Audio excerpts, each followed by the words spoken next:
Hello and welcome back to Ride Rescue. Now that I've wrapped up my Camaro project, I'm getting ready for my next project. I need to get some things taken care of in my garage. My air compressor is 25-30 years old. It's really tired. I just purchased a new air compressor and I need to relocate it.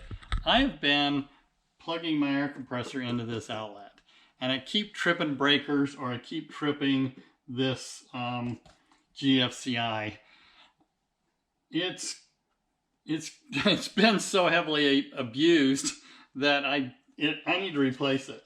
So along with replacing this outlet, I have started plugging my air compressor into the ceiling where my garage door opener is, because my other outlet here in the garage, I've got my refrigerator plugged into, and I tripped that breaker too at the refrigerator, and if I'm not paying close attention, then my refrigerator goes warm.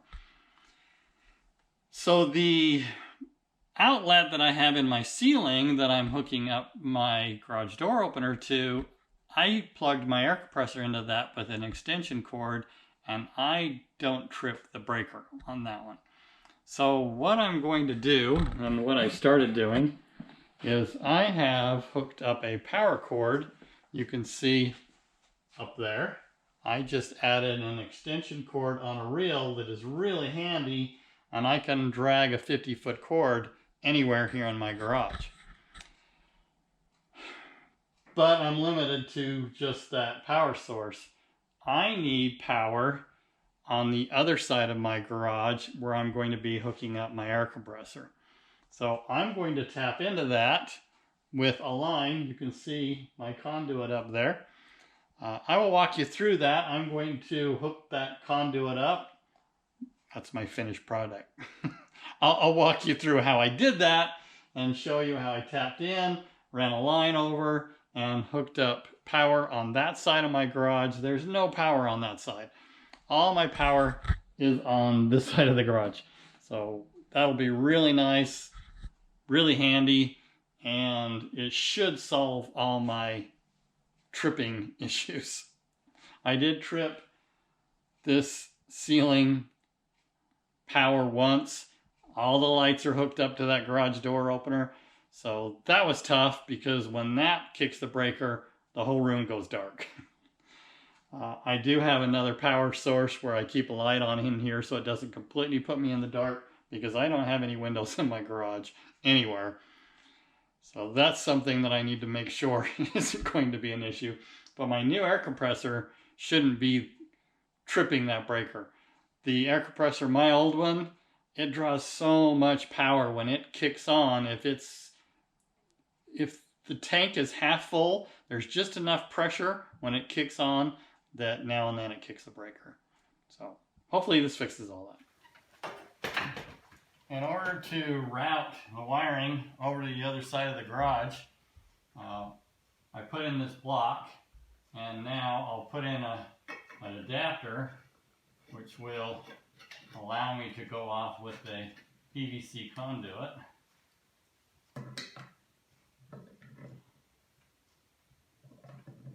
I don't have anything to hold the conduit up while I'm working, so I'll let it sit on the boxes on that side, and then I need to know how much more pipe to cut. I'll cut a 30-inch piece that I'll add on, and then I'll be able to rest it while I put in some anchors.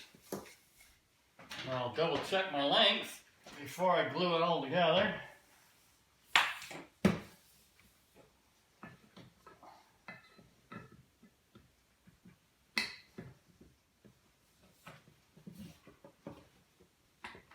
Looks like I'm just a hair too long, so I'll trim it off. But as they say, it's better to be too long than it is too short.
Now I can run my wire in.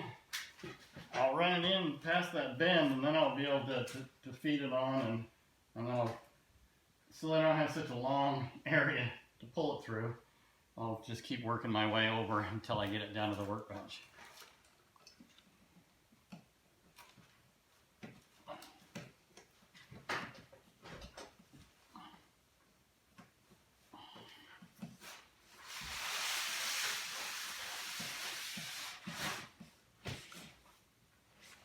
And there we go.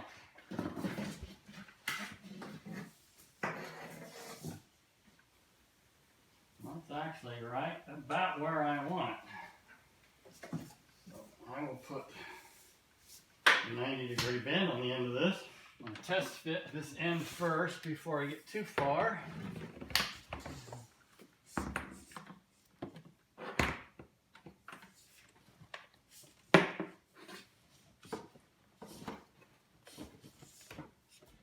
You can see now, I want that to drop down right by that beam. So it looks like I'm right where I need to be. Let me seal up, I'll glue up this end, and then I'll finish pushing the wire down through, and then I'll poke that down through that shelf. This shelf right here has a particle board that I'll need to punch down through. Okay, so I ran the conduit along the wall and then dropped it down into this box. So it's just a matter of wiring it up at this point.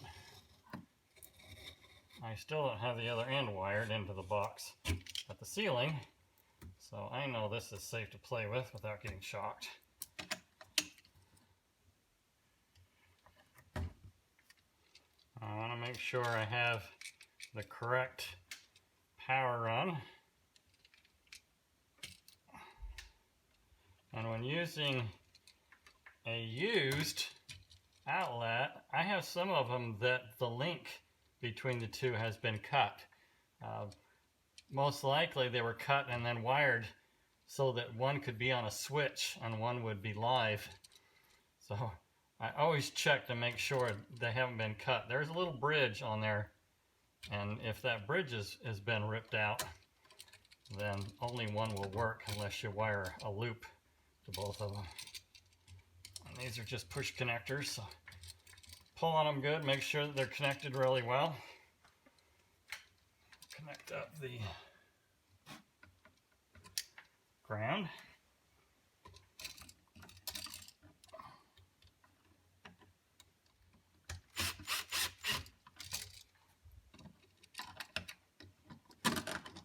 Oh, I got it upside down. I like to have my ground plug on the bottom.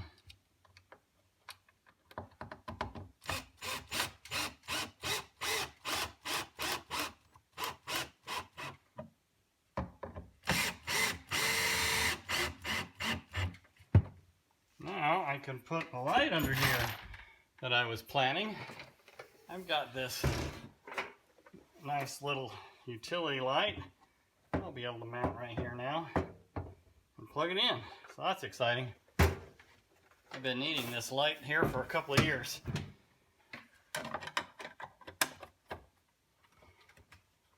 I'll get me a screwdriver and tighten that up, but there we go. Mischief managed. I'll finish wiring up the ceiling. I found another outlet that has access to 4 wires. I will use that one, and again I have on my rubber gloves just because, even though this has been disconnected, sometimes these are very stubborn to open up. This one just does not want to open. That it is broken.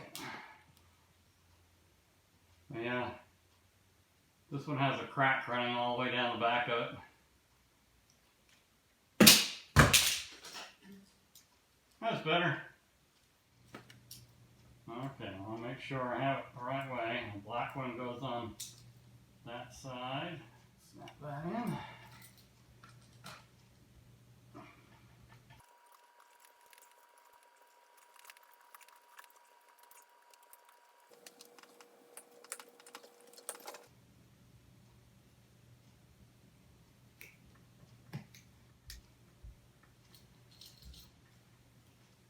test the outlet.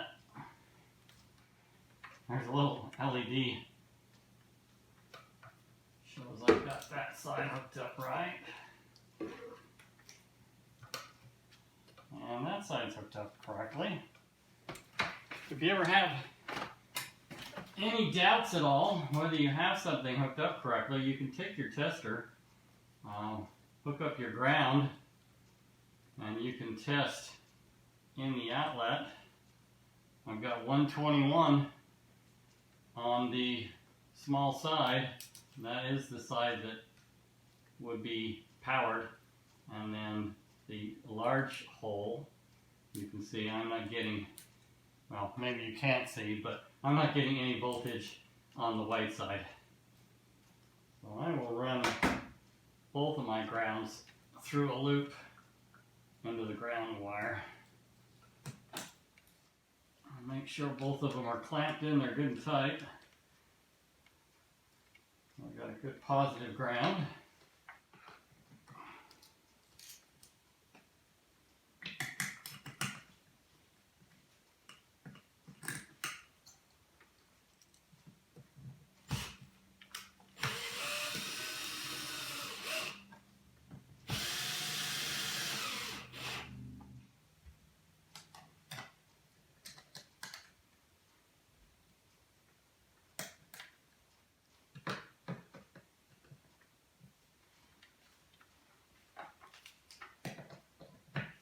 A quick check.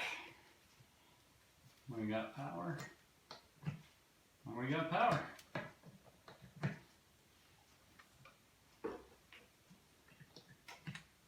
I'll check the outlet on the workbench.